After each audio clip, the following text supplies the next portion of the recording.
What's up, everybody? This is the Gotham City Demon, and today I will be doing my first review, and we will be talking about Aguilar's Hidden Blade from the Assassin's Creed movie. Okay, so before we started talking about the Hidden Blade, I actually wanted to talk about the fit of the Vembrace itself. So, really quick, McFarlane Toys, I've noticed that a lot of their Hidden Blades tend to be made as a sort of one size fits all, but for mostly taller people, they tend to fit a little bit longer and a little bit wider. And because they're hard plastic, they fit kind of loose on me. It's even when I'm wearing like a coat and I put the blade over them. Like I was Jacob Fry for Halloween last year, and his hidden blade was still really big on me.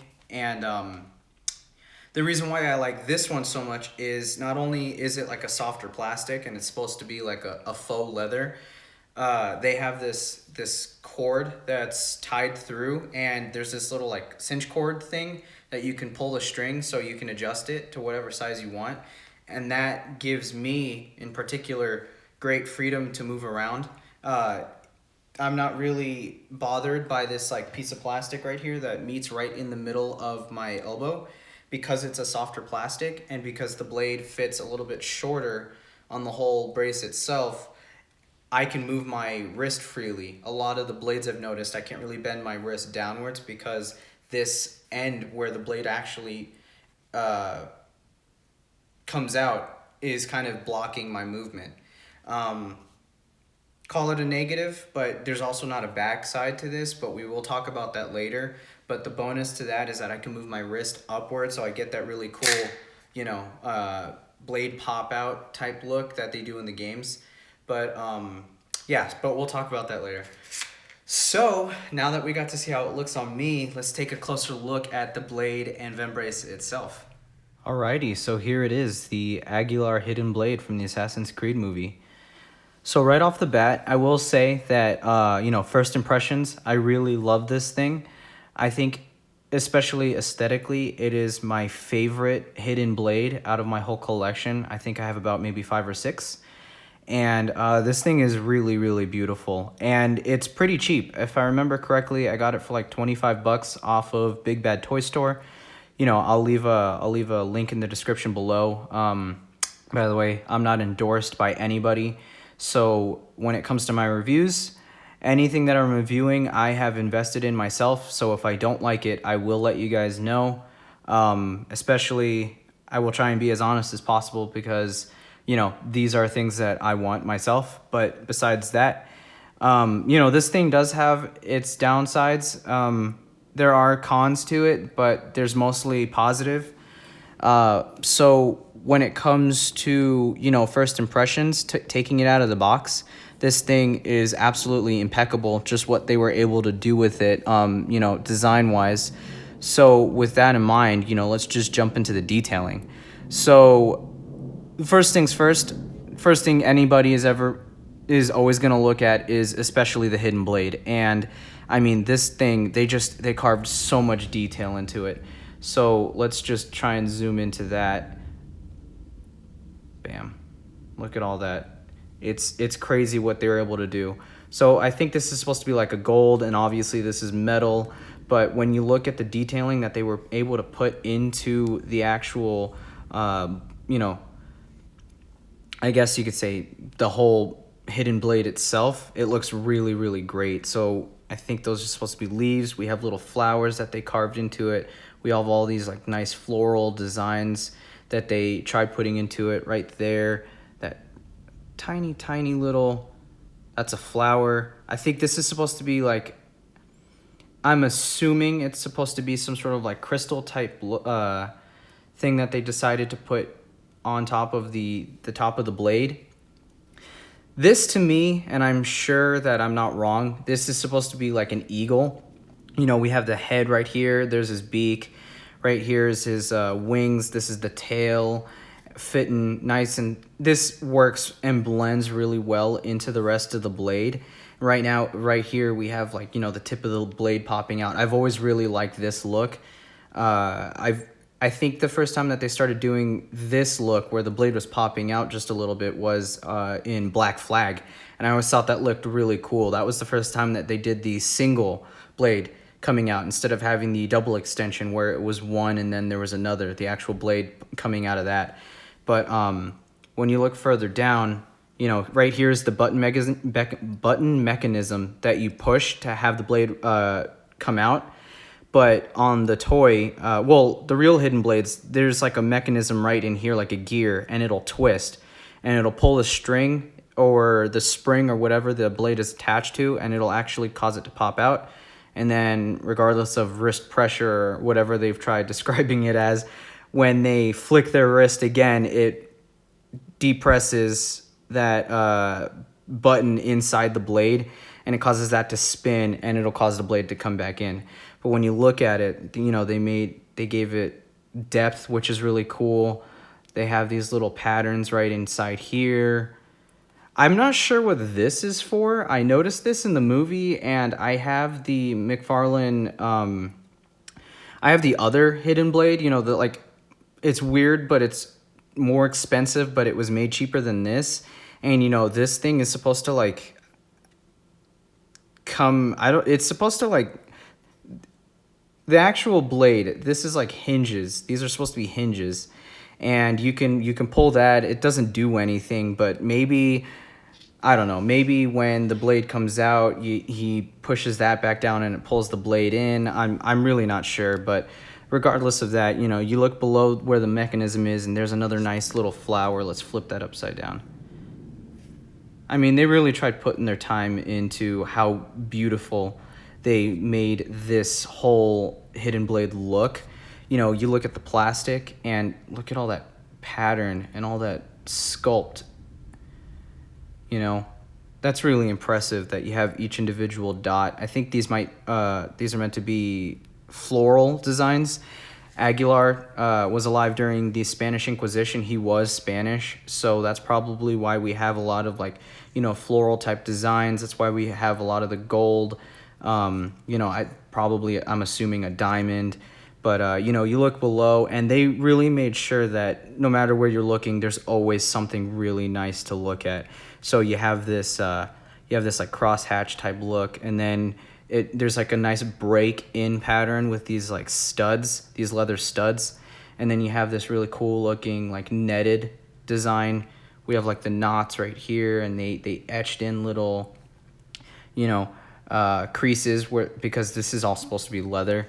And then we look underneath here, and even right here, you know, you have all that really nice pattern. And this looks kind of cool, I have to admit. You know, the cord, I think the cord does look really cool. I like it. You pull this so that way you can size it properly. You know, everything on this looks really, really nice. I genuinely do like a lot how they decided to piece this whole thing together. And when it comes to functionality, this is really cool. I've really liked how McFarlane always did this, but right here, we actually have a safety button, so off and on. When you flip it on, the blade can come out. When you flip it off and you hit this button, nothing happens, which is really nice. It's just an extra layer of safety.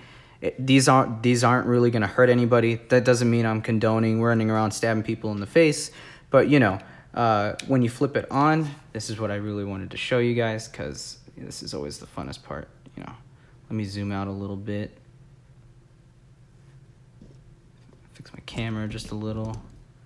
Alrighty, you hit that button, bam. Isn't there something tantalizing? There's something always exciting hearing that blade pop out. Oh, you hear that click? That's always so satisfying. I don't know what it is.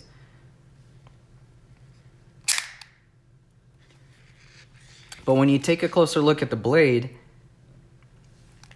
I don't know if this is supposed to be some sort of language, you know?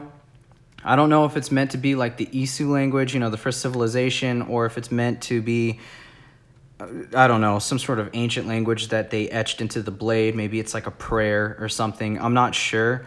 It's nothing that I've recognized from the games, but when you look at it, they even made sure to like, they made sure that the blade looks nice and aged, that it's been used before.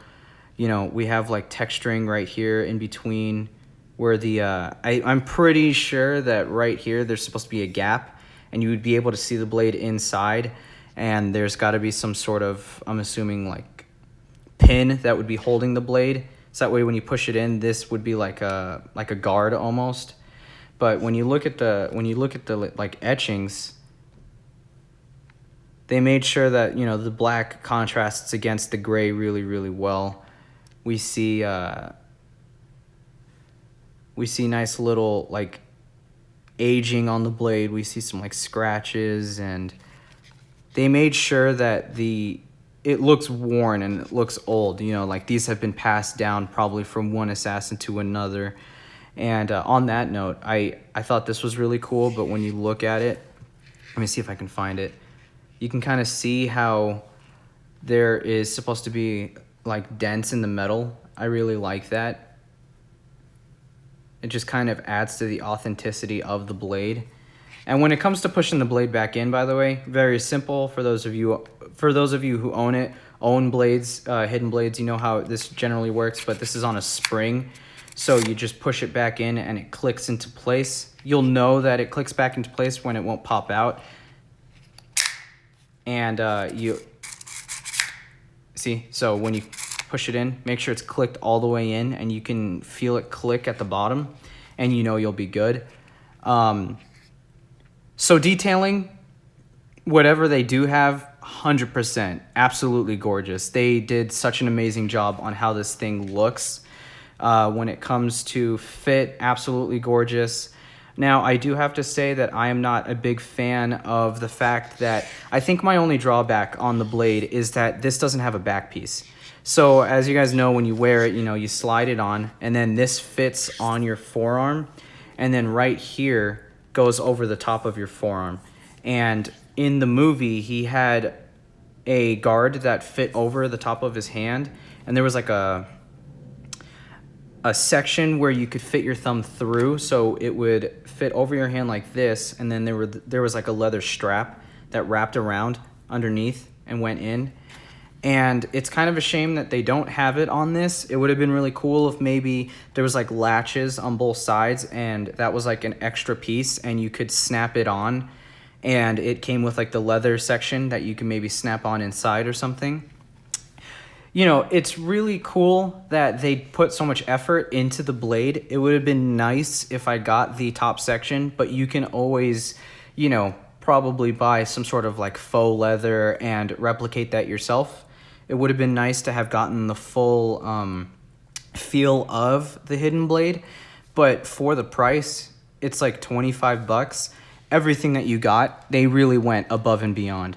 So in the end, especially for me, having invested so little in something that ended up being absolutely worth it, you know, I say if you guys are really interested, you know, head over to Big Bad Toy Store and order it off of their website. They still have them in stock. I don't know how many they do have in stock, but they have them. And yeah, so to review, first impressions, absolutely gorgeous. Detailing, superb. Functionality, simple but always elegant with the hidden blades. There's no sticking. Negatives, we don't have the backside, which does suck, but we have this to make up for it, so it fits everybody. I forgot to mention this, but I don't really like that the plastic is kind of warped right here, and you see that like gap, and you can kind of see where they have the screws that go through the plastic to fit inside. But overall, I would say it's absolutely worth it. So like I mentioned, this is the first video that I will be releasing, first of many, hopefully. So if you guys like, hit the like button, comment in the comment section below. Let me know what you guys think about my review, what you guys don't like, and in the end, be nice, have fun. Hopefully this is the beginning of a great experience together, and I will catch you guys later.